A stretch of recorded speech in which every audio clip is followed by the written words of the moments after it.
नमस्ते एवरीवन, आप सभी का आपके अपने चैनल द कंटेंट क्लाउड पर स्वागत है। आज इस वीडियो में हम जिस टॉपिक पर डिस्कस करने वाले हैं वो है हिंदी भाषा। हमारा जो हिंदी है उसका सबसे इम्पॉर्टेंट चैप्टर है। चलिए वीडियो को शुरू करते हैं। तो सबसे पहले हम ये समझते हैं कि भाषा है क्या। तो भाषा जो है वो विचारों तथा भावों को समझने का माध्यम है। हिंदी व्याकरण में जो भाषा है वो दो प्रकार की होती है, लिखित और मौखिक। लिखित भाषा और मौखिक भाषा ये दो प्रकार की हमारी भाषा के प्रकार होते हैं। लिखित भाषा वह भाषा होती है जिसे हम अपने विचारों को लिखकर दूसरों तक प्रकट करते हैं। यानी हम अपने जो विचार, जो भावनाएं हैं वो जब हम लिखकर दूसरे को एक्सप्रेस करते हैं तब वो हमारी लिखित भाषा के अंतर्गत आता है। फॉर एग्जाम्पल्स, ग्रंथ, पत्र, समाचार पत्र एट्सेट्रा। अगला है हमारा मौखिक भाषा। तो जिससे हम अपने फीलिंग्स, अपने इमोशंस दूसरों तक बोलकर एक्सप्रेस करते हैं वो होती है मौखिक भाषा। इसके एग्जाम्पल हैं जैसे ड्रामा, फिल्म, नाटक इत्यादि।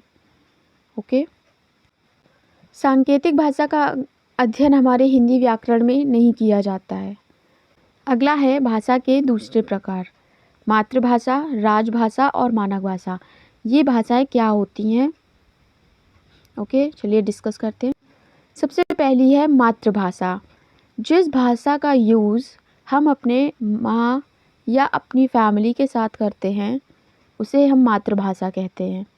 सभी के आसपास के इलाके की भाषा अलग होती है, तो वो ही आपकी मातृभाषा है। अगली है हमारी राजभाषा। तो जो भाषा देश के सरकारी कामों के लिए उपयोग में लाई जाती है उसे कहते हैं राजभाषा। तो हमारी जो राजभाषा है वो हिंदी है और जो सह राजभाषा है वो इंग्लिश है। अगली है मानक भाषा। तो भाषा में एक रूपता और स्पष्टता लाने के लिए जिस भाषा का यूज़ होता है उसे कहते हैं मानक भाषा। अगला है भाषा की विशेषताएं। तो भाषा प्रतीकात्मक होती है, भाषा ध्वनिमय होती है, भाषा मुख से उच्चारित होती है, भाषा परिवर्तनशील होती है, भाषा जो क्षेत्रीय सीमा के अंतर्गत आती है और भाषा का विकास किसी नदी की धारा के समान बिना रुके होता रहता है। ये है भाषा की विशेषताएं। बढ़ते हैं अपने अगले पॉइंट की ओर जो कि है लिपि।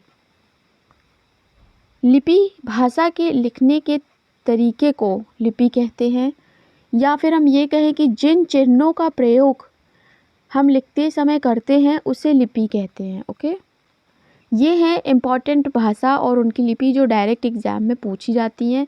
तो हिंदी भाषा की लिपि देवनागरी है, पंजाबी भाषा की लिपि गुरुमुखी है, गुजराती भाषा की लिपि मलयालम है, अंग्रेजी की रोमन है, संस्कृत की देवनागरी है, कोंकणी की देवनागरी है, डोगरी की भी देवनागरी है। तो ये थी हमारी कुछ भाषा और उनकी लिपि जो कि एग्ज़ाम पॉइंट ऑफ व्यू से इम्पॉर्टेंट है, ये डायरेक्ट एग्ज़ाम में पूछी जाती हैं। अब हम पढ़ लेते हैं हिंदी का महत्व। तो गाइस, हिंदी का महत्व है, हिंदी भारत में वृहत रूप से बोली जाने वाली भाषा है। हिंदी भाषा का तीसरा स्थान है। हिंदी भाषा देश की राष्ट्रीय भाषा ही नहीं, एक महसूस करने वाली भाषा है। यानी ये विचारों के आदान प्रदान की भाषा है और हम ये कहें कि ये संपर्क की भाषा है। ये संपर्क की भाषा है। अगला पॉइंट है, ये देश की एकता को बनाए रखती है। अगले हैं हमारे कुछ पॉइंट्स। 14 सितंबर 1949 को भारतीय संविधान ने अनुच्छेद 343 के तहत राजभाषा का दर्जा हिंदी को दिया था। ये वेरी वेरी इंपॉर्टेंट है, ये डायरेक्ट पूछा जाता है एग्ज़ाम में। अगला है विश्व हिंदी दिवस हम हर साल कब मनाते हैं? तो वो है 10 जनवरी। विश्व हिंदी दिवस हम 10 जनवरी को मनाते हैं, जो कि अभी निकल चुका है अपना। राष्ट्रीय हिंदी दिवस कब मनाते हैं? तो वो हम 14 सितंबर को मनाते हैं। ओके, अगला पॉइंट है विश्व हिंदी सम्मेलन 11 अगस्त को 2018 में हुआ था। हम लोग बात करते हैं 2024 की जो थीम है विश्व हिंदी दिवस की, तो वो क्या है? वो है Hindi bridging traditional knowledge and artificial intelligence.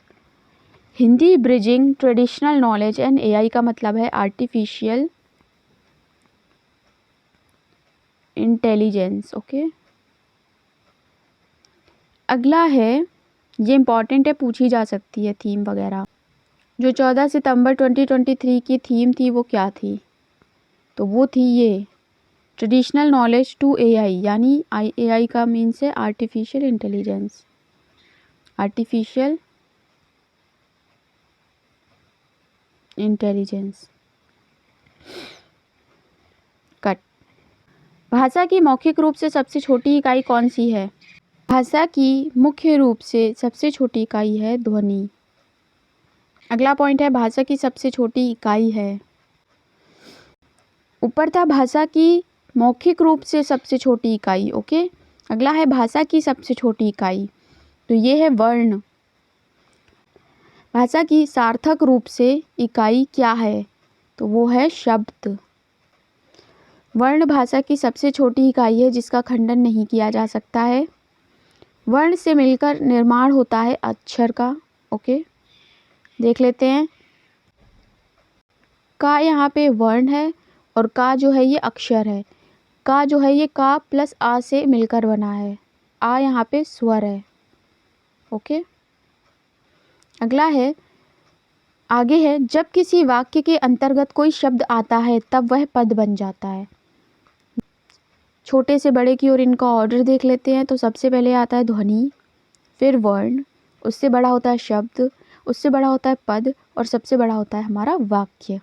Okay, इनमें से डायरेक्ट क्वेश्चन पूछा जाता है तो ये आपके लिए इम्पॉर्टेंट है। पूछा जाता है कि इनमें से सबसे बड़ा क्या है। आगे है हमारे कुछ MCQs हिंदी भाषा से रिलेटेड। तो पहला है क्वेश्चन है, हिंदी भाषा का जन्म कहाँ से हुआ? तो आंसर है अपभ्रंश से। ओके, नेक्स्ट क्वेश्चन है, हिंदी को राजभाषा के रूप में स्वीकार करने वाला पहला राज्य कौन सा है? तो वो है बिहार। राइट। अगला क्वेश्चन है, भारतीय संविधान में कितनी राजभाषाएं हैं? कितनी राजभाषाएं हैं भारतीय संविधान में? तो वो है हमारी 22। ओके, अगला क्वेश्चन है, हिंदी का प्रथम समाचार पत्र का नाम क्या है? ये वेरी इंपॉर्टेंट है क्योंकि ये कई बार पूछा जा चुका है। ठीक है, इस पे आप स्टार लगा लो, ये बहुत इंपॉर्टेंट है।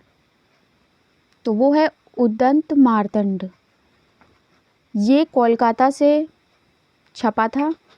ठीक है, और सबसे पहले ये 30 मई 1826 को प्रिंट हुआ था। ये डेट और ये जगह और ये न्यूज़पेपर, तीनों चीज़ें बहुत इंपॉर्टेंट हैं। अगला है, हिंदी दिवस कब मनाया जाता है? तो हम सभी को पता है 14 सितंबर को। हिंदी को राजभाषा का दर्जा कब मिला? ये इम्पॉर्टेंट है, पूछा जा सकता है।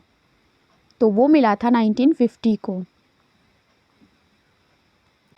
हिंदी शब्द किस भाषा का है? तो ये है फारसी भाषा का शब्द। ओके, अगला क्वेश्चन है क्वेश्चन नंबर 8। अभी तक आप चैनल पर न्यू है तो प्लीज़ चैनल को सब्सक्राइब कर दे, और वीडियो अच्छी लग रही है तो प्लीज़ इसे लाइक कर ले। अगला है क्वेश्चन नंबर 8, हिंदी लेखन का आधार किस बोली को माना जाता है या किस बोली को बनाया जाता है? तो वो है हमारी खड़ी बोली।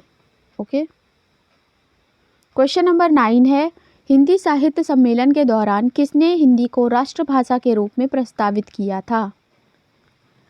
हिंदी साहित्य सम्मेलन के दौरान किसने हिंदी को राष्ट्रभाषा के रूप में प्रस्तावित किया था? तो आपका आंसर है महात्मा गांधी जी ने। ओके, अगला क्वेश्चन है क्वेश्चन नंबर 10, विश्व की सर्वाधिक बोले जाने वाली भाषा कौन सी है? तो वो है चीनी। यानी लास्ट क्वेश्चन है वीडियो का, हिंदी पर सर्वाधिक प्रभाव किस भाषा का है?